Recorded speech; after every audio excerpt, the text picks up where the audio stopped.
राजस्थान विधानसभा 2023 की सरगर्मियां सिरोही विधानसभा क्षेत्र में और सिरोही जिले में पूर्ण तेज गति से छा गई है और भीतरघात से जूझती दोनों पार्टियों के अंदर स और मात के हो रहे खेल के अंदर कल जहां पर कांग्रेस प्रत्याशी संयम लोढ़ा अपना नामांकन दाखिल करेंगे, वहीं भाजपा प्रत्याशी 4 तारीख को ओटाराम जी अपना नामांकन दाखिल करेंगे। इससे पूर्व भारतीय जनता पार्टी, जिसके पक्ष में पूरे राजस्थान में लहर चल रही है, ऐसा भाजपाइयों का मानना है और वो परिवर्तन की आस में भाजपा प्रत्याशी ओटाराम देवासी के साथ में सिरोही जिले के और विधानसभा के अंदर जूझ रहे हैं।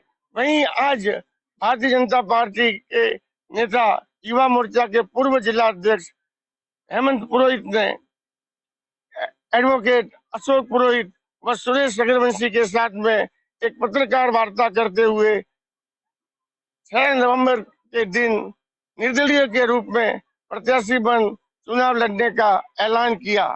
इस अवसर पर उन्होंने पत्रकार वार्ता के अंदर अपनी अपनी बात रखी और जिसका मूल भाव यह था कि भारतीय जनता पार्टी संगठन को विगत वर्षों के अंदर भारी तत्वों ने हाईजैक कर दिया है और लोकल प्रत्याशी व लोकल हर जाति के प्रत्याशी व लीडरशिप को घात दिया जाता है व उन्हें प्रतिनिधित्व नहीं दिया जाता।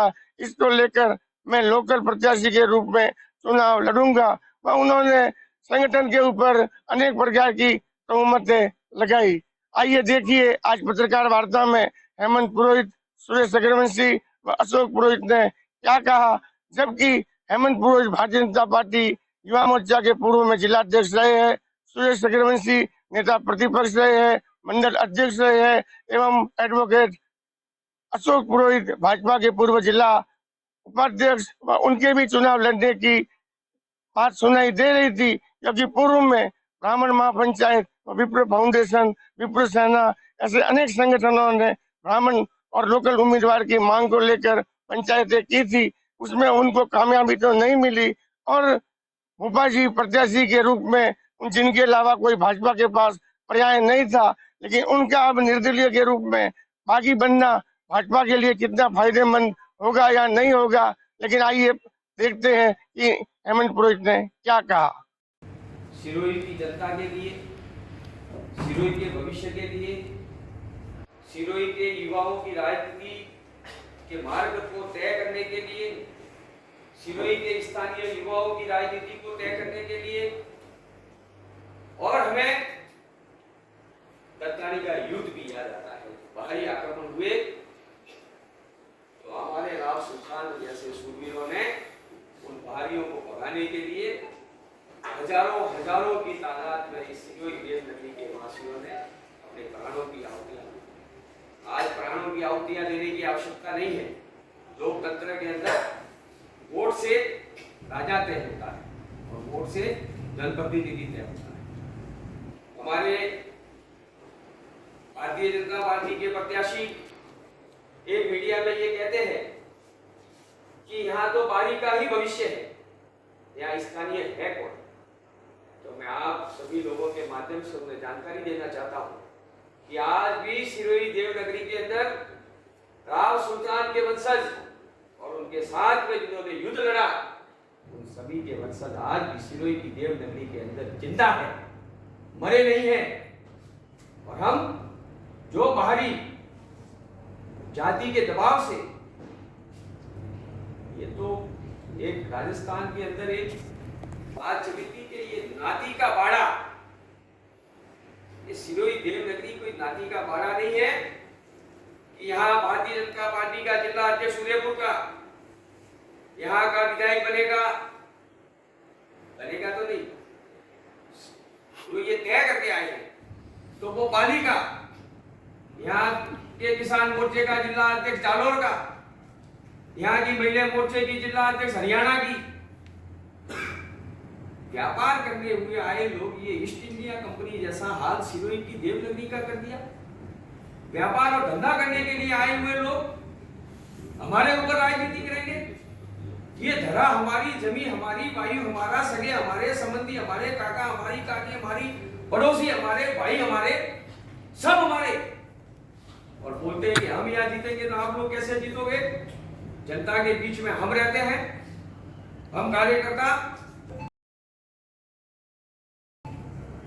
सोचने में मजबूर हो गया कि हमारा भविष्य क्या होगा, हम कब यहाँ पे स्थापित होंगे, हम कब तक मोर्चों प्रकोष्ठों में महामंत्री, उपाध्यक्ष, मंत्री, सचिव, प्रभारी के रूप में हम कार्यरत रहेंगे।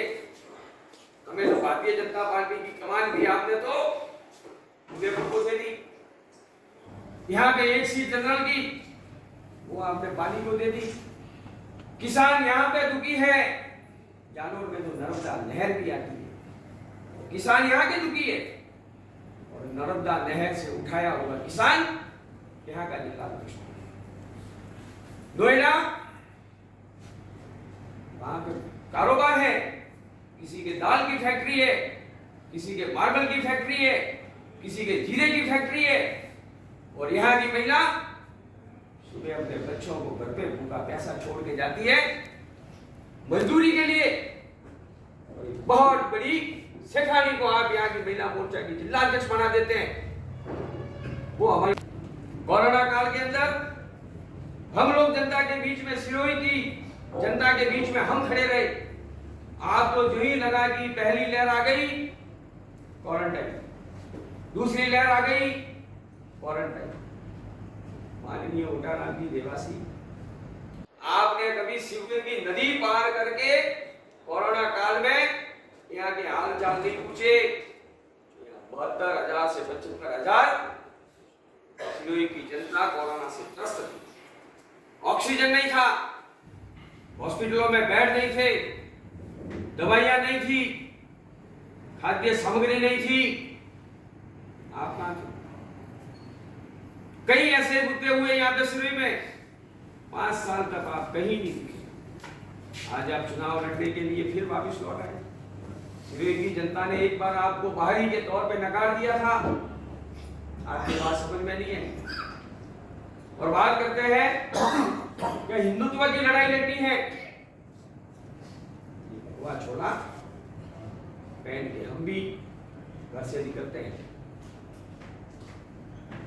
सरहद के उस पार सिरोही का अंतिम गांव हालीवाड़ा, यहां पर एक समाज हिंदुत्व के लिए लड़ रही है चुनाव। और हालीवाड़ा के नदी के उस पार कलापुरा में चले जाओ, वहां जातिवाद के लिए चुनाव लड़ रहे हैं। लोकसभा के अंदर माननीय मोदी जी को प्रधानमंत्री बनाने का सपना जो पूरा विश्व देखता था, और आप ही जाति के नेता कांग्रेस के खेमे के अंदर मंच पे कह रहे थे जाति का वोट जात को। तब वो उम्मीदवार है हेमंत पुरोहित।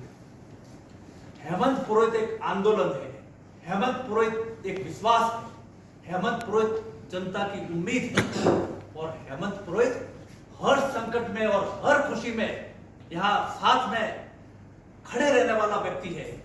हेमंत पुरोहित को आज से पहले भी सबने आजमाया है और आने वाले समय में भी सब आजमा लेंगे। हेमंत पुरोहित ही हमारा उम्मीदवार है, और हेमंत पुरोहित आने वाली 6 तारीख को अपना नामांकन पत्र दाखिल करेगा। कौन सी पार्टी से करोगे? 3-4 दिनों से चल रही है बातचीत, जब होगा तो ठीक है, नहीं